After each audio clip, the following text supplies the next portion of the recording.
I'm Mark Lewinter. I'm a partner at Annapolis Schwartz. For over 20 years, I've represented workers who have suffered catastrophic injuries or have lost their lives as a result of construction site accidents. A construction site should be reasonably safe. No worker should have to risk serious injury or loss of life for a paycheck. And perhaps the biggest misunderstanding concerning construction work is that it is inherently dangerous, and the risk of injury is simply unavoidable. This is not true.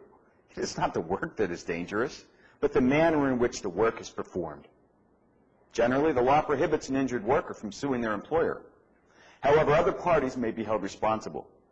Construction site accidents are complex. They demand aggressive investigation, attention to detail, and a thorough understanding of the work being performed.